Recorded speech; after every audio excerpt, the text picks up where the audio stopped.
Hello friends, आज हम research aptitude का नेक्स्ट टॉपिक करेंगे। ये मैं आपको एनटीए नेट एग्जाम का कंप्लीट कोर्स अवेलेबल कराऊंगी इसी चैनल पर। और ये हमारे जो सेकंड यूनिट हम कर रहे हैं, इससे पहले हमने कम्युनिकेशन यूनिट कंप्लीट कर ली है। अगर आप चैनल पर नए हैं तो उन वीडियोस को भी जरूर देखें। आइए अब हम स्टार्ट करते हैं हमारा आज का टॉपिक, जो कि है type of research.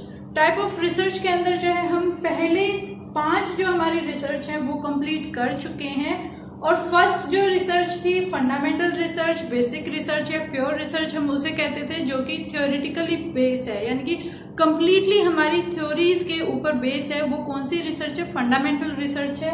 Next one is applied research. Applied research वो रिसर्च है जो कि प्रैक्टिकल के ऊपर डिपेंड है, यानी कि हम उसको एक्चुअल में कर देख रहे हैं। Third one is action research. Action research के अंदर क्या था? ये एक्शन रिसर्च अप्लाइड रिसर्च का ही पार्ट है। इसके अंदर हम इमीडिएट सॉल्यूशन हमें मिलता है। जब भी हम कोई भी प्रॉब्लम में है तो उसका इमीडिएट सॉल्यूशन हमें क्या है, तभी की तभी मिल जाता है। यानी कि यहाँ पर लर्निंग बाय डूइंग हम करते हैं। हमारे पास कोई भी एक प्लान होता है, फिर हम उसके ऊपर एक्ट करते हैं, फिर उसको ऑब्जर्व करते हैं और फिर हम उसको रिफ्लेक्ट करते हैं। और अगर उसका जो रिजल्ट आता है हम उससे सेटिस्फाई नहीं है तो हम दोबारा से रिवाइज करते हैं हमारे प्लान को, फिर हम एक्ट करते हैं, फिर हम ऑब्जर्व करते हैं, फिर हम फिर से रिफ्लेक्ट करते हैं। नेक्स्ट आता है एम्पेरिकल रिसर्च। ये जो है कंप्लीटली हमारे एक्सपीरियंस और ऑब्जर्वेशंस के ऊपर बेस्ड होती है। और next one is historical research, यानी कि इसमें क्या है, जो हो चुका है ऑलरेडी उसके बारे में हम स्टडी कर रहे हैं और आगे फ्यूचर का प्रेडिक्शन लगा रहे हैं कि आगे फ्यूचर में अगर ये चीज सेम होती है तो क्या होता है।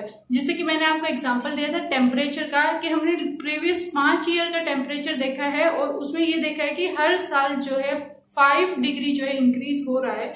तो अब हम आगे के लिए क्या प्रेडिक्शन कर रहे हैं कि आगे आने वाले टाइम में भी इतना ही इंक्रीज होगा और इससे ज्यादा इंक्रीज होगा, इससे कम नहीं होगा। यानी कि हम ये प्रेडिक्शन लगा लिए है कि लास्ट 5 ईयर से 5 डिग्री हमारा इंक्रीज होता हुआ है, तो आगे भी जो है वो 5 डिग्री जो है इंक्रीज होगा।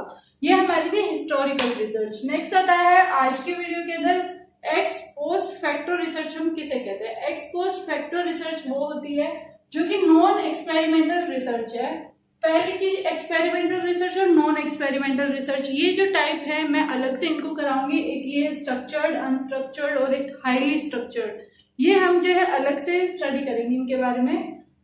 एक्स पोस्ट फैक्टो रिसर्च के अंदर क्या होता है? आफ्टर द फैक्ट, यानी कि कुछ चीज है वो हो चुकी है, अब हम उसके ऊपर डिस्कस कर रहे हैं, यानी कि after the fact. Independent variable को हम चेंज नहीं कर सकते। एक होता है डिपेंडेंट वेरिएबल, एक होता है इंडिपेंडेंट वेरिएबल। इंडिपेंडेंट वेरिएबल ये होता है कि उसको हम आसानी से चेंज कर सकते हैं, और डिपेंडेंट वेरिएबल वो होता है कि अगर इंडिपेंडेंट के अंदर कुछ भी चेंज आता है तो डिपेंडेंट भी चेंज होगा उसकी वजह से। तो इंडिपेंडेंट वेरिएबल को हम यहाँ पर क्या करते हैं, मैनिपुलेट नहीं करते हैं। Researcher does not have any control over experiment, यानी कि वो चीज पहले हो चुकी है, यानी कि हो चुकी है वो चीज पहले से ही, तो उसके ऊपर रिसर्चर का कंट्रोल कैसे होगा? कोई एक्सीडेंट वगैरह होता है तो वो ऑलरेडी हो चुका है, तो उसके ऊपर किसी का भी कंट्रोल नहीं है। नेक्स्ट है study about any happening and about its impact on society, कि किसी चीज के बारे में स्टडी करना और उसका इम्पैक्ट बताना कि सोसाइटी के ऊपर क्या है।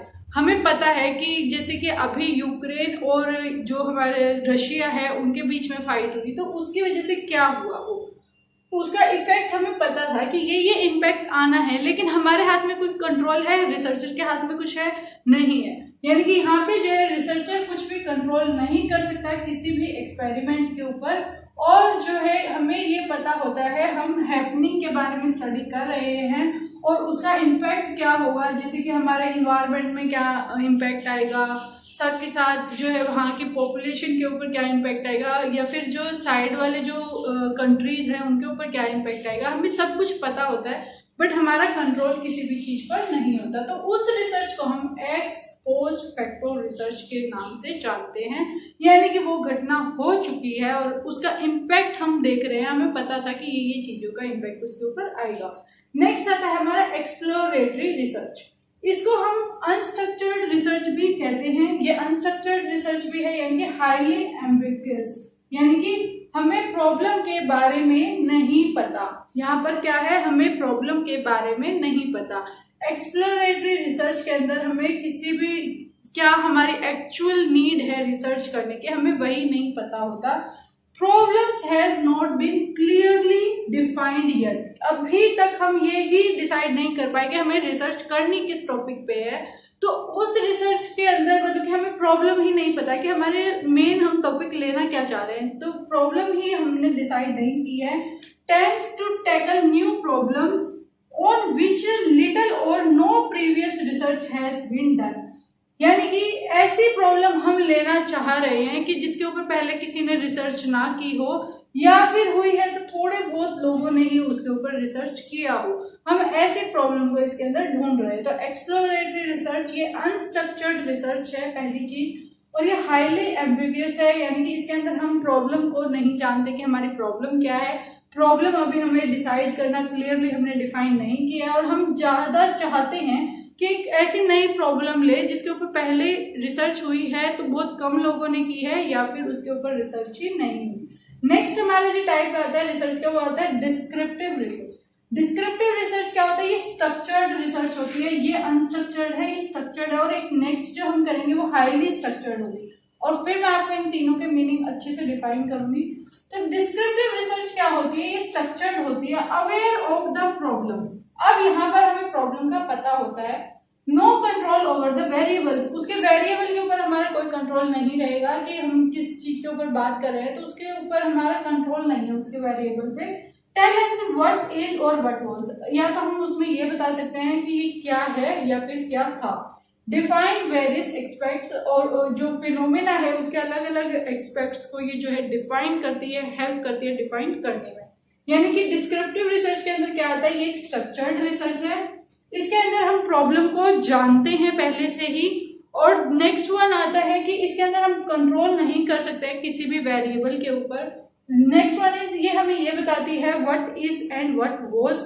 और उसके बाद आता है डिफाइन वेरियस एक्सपेक्ट्स, और अलग अलग एक्सपेक्ट्स के बारे में जो फिनोमेना से रिलेटेड है जिसके ऊपर हम स्टडी कर रहे हैं उसके बारे में हमें जानने में मदद करती है। और इसके अंदर जो है 3 मेथड होते हैं। फर्स्ट मेथड जो है हमारा वो सर्वे है, सेकेंड वन इज ऑब्जर्वेशन,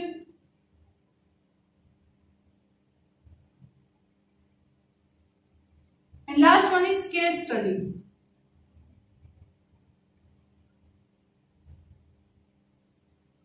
इसके अंदर हम 3 मेथड्स का इस्तेमाल करते हैं जब भी हम डिस्क्रिप्टिव रिसर्च के बारे में स्टडी कर रहे हैं। तो सर्वे मेथड का हम इस्तेमाल करते हैं, ऑब्जर्वेशन का यूज करते हैं, और साथ के साथ हम जो है केस स्टडीज का यूज करते हैं। ये 3 मेथड होते हैं डिस्क्रिप्टिव रिसर्च के। डिस्क्रिप्टिव रिसर्च एक स्ट्रक्चर्ड रिसर्च है, इसके अंदर हमें प्रॉब्लम के बारे में पता होता है। एक्सप्लोरेटरी एक अनस्ट्रक्चर्ड है जिसके अंदर हमें प्रॉब्लम के बारे में नहीं पता होता। यहाँ पे वेरिएबल के ऊपर कोई कंट्रोल नहीं होता है, यहाँ पर हम चूज करते हैं कि नई प्रॉब्लम ही हमें मिले जिसके ऊपर बहुत कम लोगों ने स्टडी किया हो, रिसर्च किया हो, या किया ही ना हो। डिफाइन ये जो है हमें बताती है what is and what was, ये क्या था और क्या नहीं था। होप सो आपको जो तीनों रिसर्च के बीच में डिफरेंस समझ आया होगा। अगर आपको फिर भी कोई डाउट है तो कमेंट में जरूर पूछें, एंड थैंक्स फॉर वॉचिंग।